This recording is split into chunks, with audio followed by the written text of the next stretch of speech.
Okay, तो ये story एक ऐसी फैमिली पर बेस्ड है जो कि एक परफेक्ट प्लान बनाती है और अपने घर के सभी मेंबर्स की जॉब एक रिच फैमिली में लगवा देती है। बट हर फैमिली की एक सीक्रेट होती है which gives this movie a very tragic and surprising and. Movie की स्टार्टिंग में हमें किम फैमिली को दिखाया जाता है और इस घर में 4 लोग होते हैं। ये एक टफ टाइम से गुजर रहे होते हैं और इस कंडीशन से बाहर निकलने के लिए ये कोई भी छोटी मोटी काम कर लेते हैं। ना पहनने के लिए अच्छे कपड़े, ना खाने के लिए कुछ। हर तरफ कीड़े मकोड़े और कॉकरोच घूमते रहते, यहाँ तक कि इनके पास इंटरनेट कनेक्शन तक नहीं होता। और ये आसपास के घरों से आ रहे वाईफाई सिग्नल से कनेक्ट करने के लिए पूरे घर में ताता तैया करते हैं। इन्होंने पिज्जा बॉक्स फोल्ड करने का काम लिया होता है और ये इनका आखिरी दिन होता है उस काम को फिनिश करने का। कि वो अपने डैड को एक वीडियो दिखाता है कि अगर वो उस टेक्निक से फोल्ड करने लगे तो जल्दी ही काम फिनिश कर लेंगे।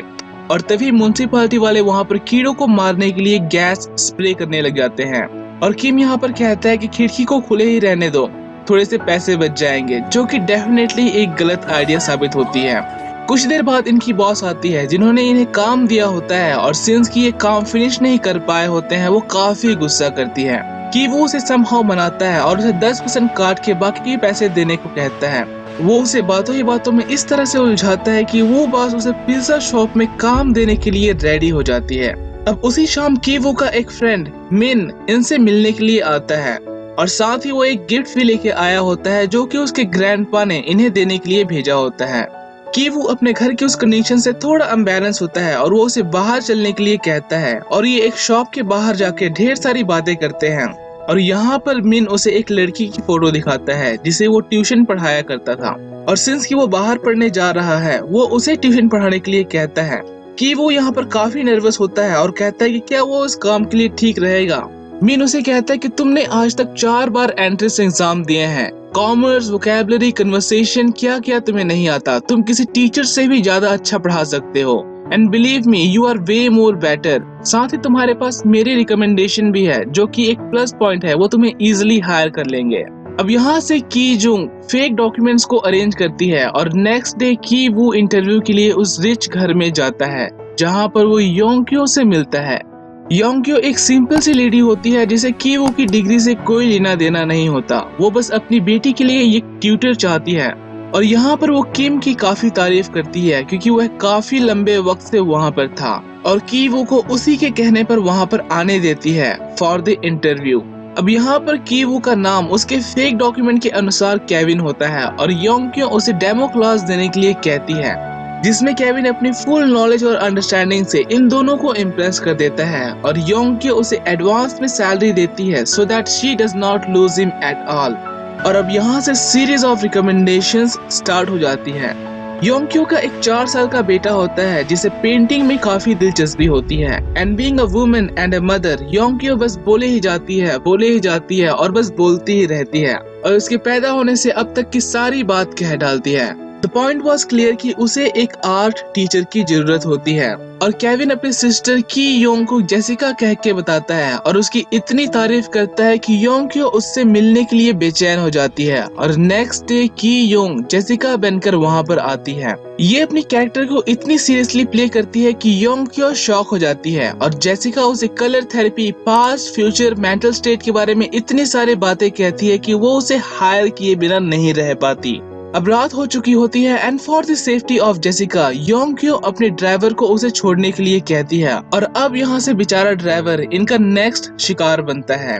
जेसिका अपना अंडरवेयर उस कार में छोड़ देती है जो कि नेक्स्ट डे मिस्टर डोंग को मिलता है। ये योंग्क्यो के हस्बैंड होते हैं और उस घर के मालिक, और घर में आते ही ये अंडरवेयर वाली बात अपनी वाइफ को बताता है और ये उस ड्राइवर को अपनी सेक्स लाइफ इनकी कार में स्टार्ट करने के लिए निकाल देते हैं। वही केविन डहाई से इतनी मीठी मीठी बातें करने लगता है कि वो उसे प्यार करने लग जाती है। और अब यहाँ पर एक चीज कंफर्म होती है कि इन्हें जल्दी ही एक ड्राइवर की जरूरत पड़ेगी, इसलिए ये अपने डैड किम को एक कार शोरूम में लेके जाते हैं जहाँ पर वो एक स्पेसिफिक कार को ड्राइव करना सीखता है। And without any delay next day Jessica Yongkyo को अपने डैड के बारे में बताती है और वो उसे अपना अंकल कह के रिकमेंड करती है। किम यहाँ पर मिस्टर डोंग को एक्सपीरियंस और एक्सपर्टीज के बारे में बात कर करके इम्प्रेस कर देता है और यहाँ तक कि वो जीपीएस भी ऑफ कर देता है to show his knowledge of route. अब यहाँ पर बचती है उस घर की maid the longest serving women, जिसकी लॉयल्टी पर शक नहीं किया जा सकता और उसे बाहर निकालना सबसे मुश्किल होगा।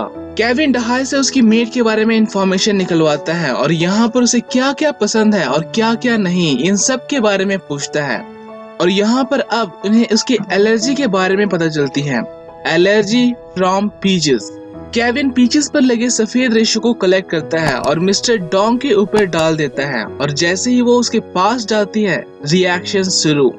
बट सिर्फ एक खांसी की वजह से वो उसे थोड़ी ना निकाल देंगे, इसलिए ये उस बात को और भी बड़ा बनाते हैं और योंग्यो का कान भरने लगते हैं कि उनकी मेड को टीबी है और कहीं इनका पोल ना खुल जाए, इसलिए वो अपनी परफॉर्मेंस को घर में रिहर्स करते हैं और कैचअप को ब्लड दिखाकर उनका फुल और फाइनल कर देते हैं। और अब यहाँ पर इनकी मॉम आती है एज अ मेड बनकर और अभी तक इनका प्लान परफेक्टली चल रहा होता है।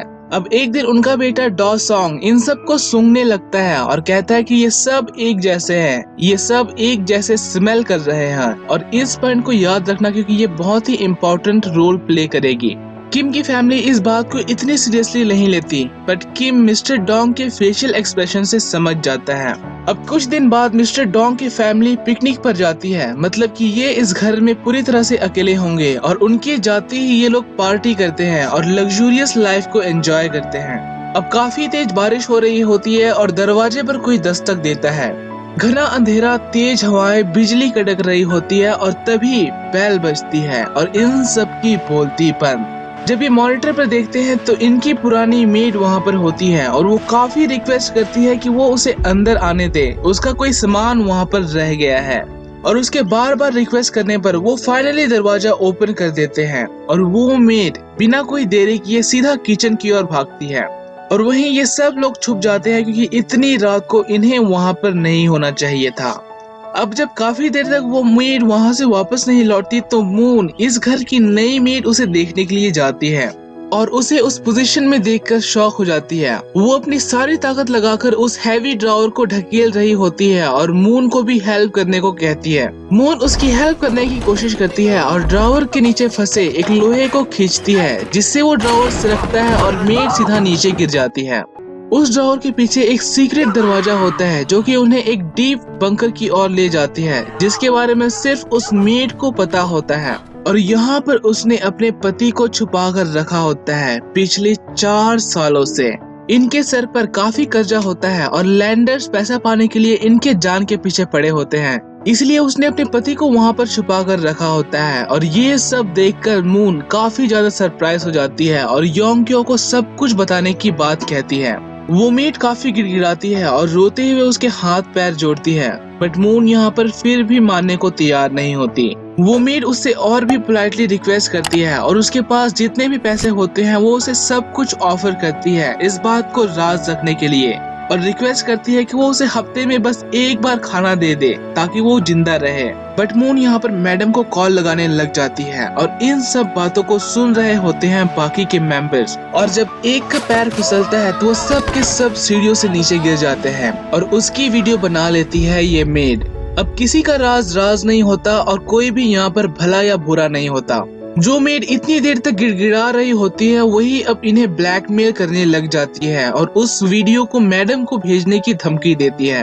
अब यहाँ से ये लोग बाहर निकलकर खुली हवा में सांस लेते हैं और एंजॉय करने में इतना बिजी हो जाते हैं कि ये देख ही नहीं पाते कि किम फैमिली उस फोन को पाने के लिए इन पर झपट पड़ती है और इन्हीं सब के बीच में फोन की घंटी बजती है। बारिश की वजह से पिकनिक कैंसिल हो गई होती है और वो लोग वापस आ रहे होते हैं और अब इनके पास सिर्फ 8 मिनट का टाइम होता है सब कुछ समेटने के लिए और खुद भी छुपने के लिए, प्लस उस मेड को रामन भी प्रिपेयर करना होगा। It was hard but they made it और उन दोनों को उसी बंकर में डाल देते हैं। वो मेड जब वहाँ से निकलकर बाहर आने लगती है तो मून उसे लात मारती है और वो सीढ़ियों से गिरते हुए दीवार से टकराती है और वहीं किम उस आदमी को टेप से बांधता है और वहीं उस मेड के सर से ब्लीडिंग हो रही होती है और वो अनकॉन्शियस होती है। किम उसे भी एक रस्सी से बांधता है और बाहर आ जाता है और ये उस फैमिली के सोने तक एक टेबल के नीचे छुप जाते हैं। अब इनका बेटा बारिश में ही कैंप लगाने के लिए बाहर आ जाता है और इसलिए ये सोफा पर सोने का फैसला करते हैं ताकि वो अपने बेटे को देख सके।